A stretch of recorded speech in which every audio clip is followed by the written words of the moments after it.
This is one of those episodes that start with me forgetting that it's Sunday and going to the post office. And nothing happens.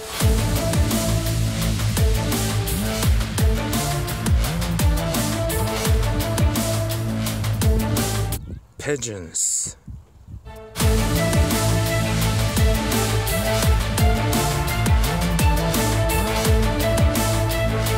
Alright, we're back to the SCP-682, and this is where we stopped. So I've been reading your guys' comments, and you all, like one, said that the face, the jaw, is too short. We need to make it long, the way it is in the article picture. Which is actually the only kind of picture we should consider as a canon picture, because it is a part of the actual original article. And this picture, we can see that just the jaw is really, really long. That means it has more of a crocodile kind of head. So yeah, we're gonna make it longer, less round, and we'll probably make the eyes smaller so it would look more, I don't know, not so cartoonish and more scary because of that. And also we're gonna add a lot more eyes, which is really interesting. In the comments someone said that due to an encounter with SCP-173, 682 is supposed to have several eyes, so adding those would be interesting. 173 kills you if you're not looking at it, or someone's not looking at it, so after encountering it, 682 decided to add a lot more eyes on its body so it wouldn't miss the ability to look at that SCP to survive, so that makes sense. Now, I don't want to add it like, you know, some kind of top area that would try to look like it's a naturally implemented evolution of this creature, like maybe a top of the head would look like a spider's head or something. I think that would kind of look lame. It's not gonna really fit in. Instead of that, I think we should approach some areas of the design more like a spontaneous mutation, meaning it's gonna look weird and like a quickly added features to the body, Akira style or something like that. Like it's gonna just deform the body a little bit. So generally we have the shape of a really solid and muscular creature, and now on top of it we can add some details that will look like this spontaneous explosive kind of mutation going on. So maybe some areas that are injured with some massive weaponry that the military people used on it, it will be like healing it with I don't know, creating more teeth or hands with claws sticking out of that wound or something like that, which is something we've seen in some of the references of 682, so it makes sense that it does it. It deforms a lot, so we should show it that it's not just this creature as it is, it's actually a product of constant mutation. Some people said that maybe we should remove this car floating around. It kind of looks, I don't know, weird. I'm gonna keep it for now in the sketch stage anyway, as an idea. I think, like, it may look a bit too much in this sketch thing because everything is high contrast. I'm not really planning to make it like a high contrast. It's almost gonna be like a silhouette maybe or something, so it's not like, you notice it if you want to, something like that. So it may work out, I think. So let's start with resketching a little bit the head of the creature, but really I don't want to spend a lot of the time on the sketch stage today. We're gonna have to start actually painting, so let's do the quick fixes right now and then continue in color. Oh, and by the way, my friend's cat did this. Generally she's a very nice cat, but at some point she just decided to throw herself into my face like this, and I've got some scratches, luckily not on my eyeball. She's been acting kinda weirdly lately because she's not sterilized yet, which is not my f***ing problem. Let's start.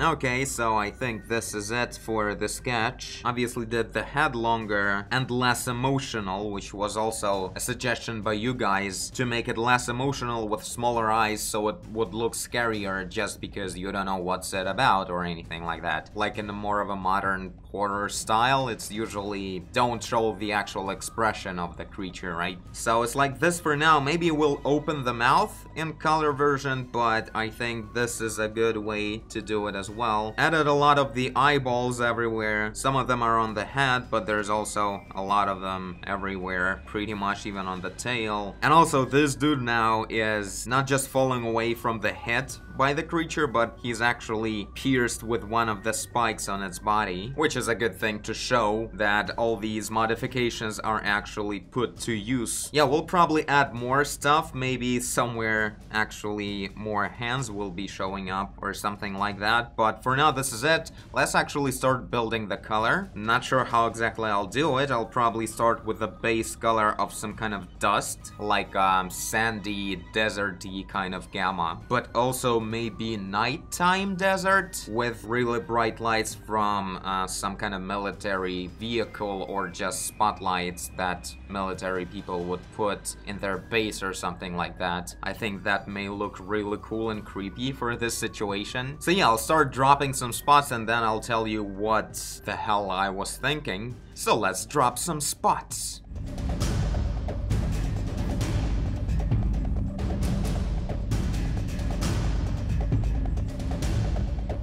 Alright, so this is what I've done so far, working in a very transparent mode of the sketch, 3%, while having it white on top, because the painting is obviously gonna be mostly dark, so somewhat of a green color for the creature, somewhat of a dusty color for the environment, and somewhat of a almost the same dusty color for the military uniform, but a bit more colorful, just so we could easily tell them apart or something. And now I'll put more work, more detail into their outfits, obviously. Also decided to add, as you can see, there's like a flat, long spot of light like this, because there's like another really strong spotlight that is hitting somewhere behind, from left to right like this, probably. So we'll have a really cool, distinguished silhouette of this guy right here, and maybe the car if we choose to keep it. But yeah, of course, the most impressive and awesome area is right here. I decided to put like, the main spotlight is somewhere over there behind the camera, and it's pointing right at the creature. And as you can see, I'm using a very strong contrast of lighting, meaning the head of it is lit really well when the arm is already very highly overexposed. Like, this color is much brighter than the normal color of the skin. It's just that the light is so strong in there that it's getting like closer to white. And I think it looks really cool. It brings this effect that this is a really bright light and it's very local. We mostly have the exposure of this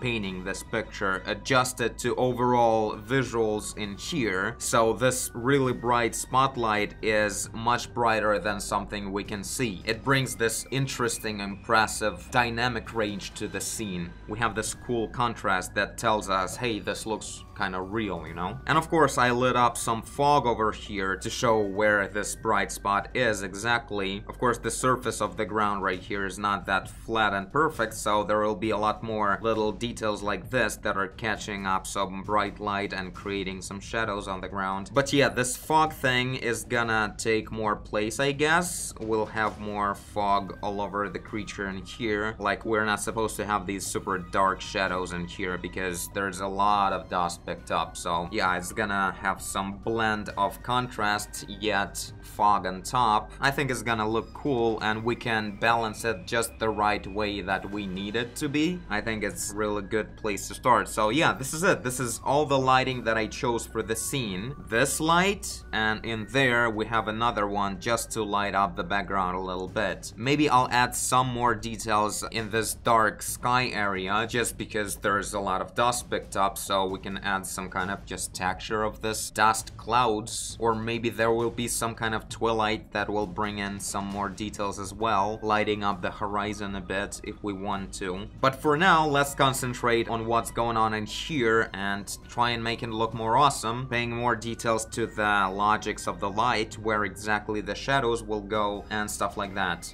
Let's continue.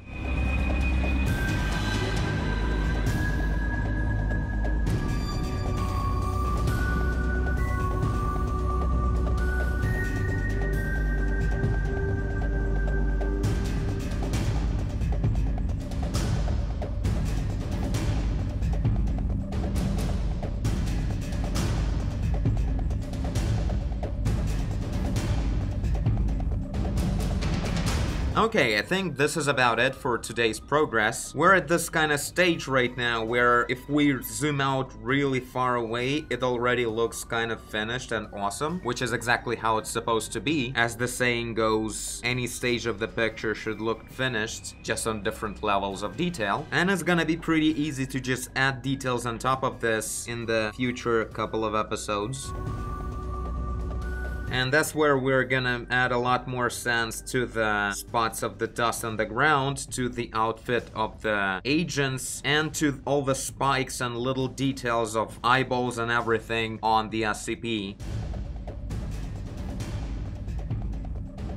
So yeah, this is a great moment to talk about this stage right now, because this is almost what the picture is gonna look like already in color, and we have little enough detail to easily fix anything. As we talked about this kind of stuff before, this is like an out of focus stage, where pretty much almost everything is present in the picture already, it's just like out of focus. All the contrast is in place and everything, but it's just kind of blurry. So an important note on how exactly I render this kind of lighting. The most important thing that you should think about is the angle of the surface. It's the most influential thing that changes the brightness of the surface. Even though this whole area is more or less at the same distance from the light source, there's a really strong contrast on the upper facing side of the bicep, like this, if it goes this way. So if it's facing away from the light source, it's gonna be a lot darker. That's something that is facing somewhat forward. In here we have a very strong angle, and then like this right away after it, so a very strong contrast of brightness. So this is the main thing I think about when rendering the light. The second main thing is of course the distance from the light. So the brightest area of the hand that is facing the light source will have this really bright color, but on the head there's no color like this at all, because it's just overall much further away from the light than the hand. And the closer you are generally to the light source, the more dramatic this difference of brightnesses is gonna show up. For instance, like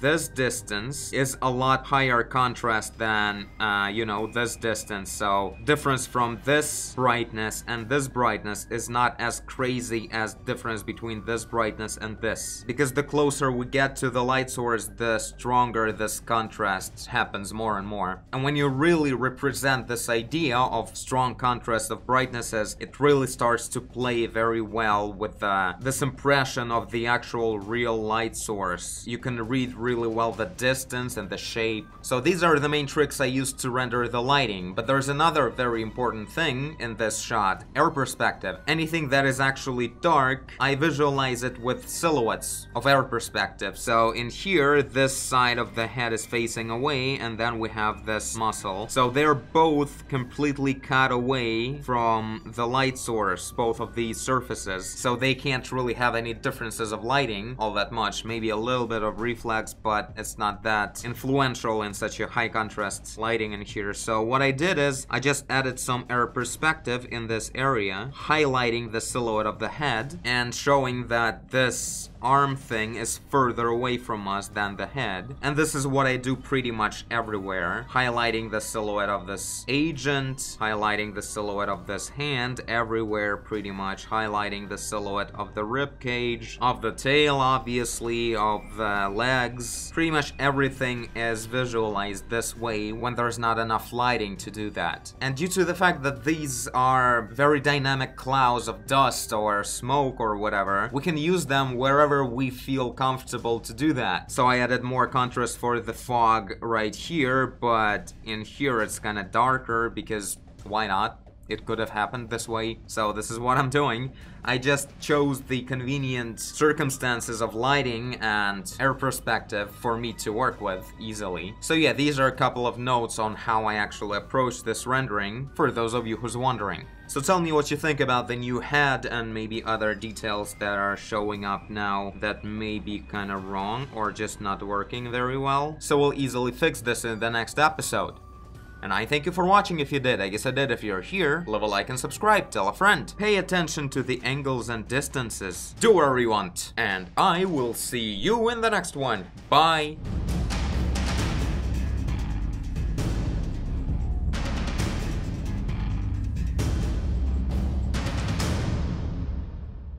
wonder if I'll be able to actually finalize this picture completely on iPad. That'll be a pretty cool experiment.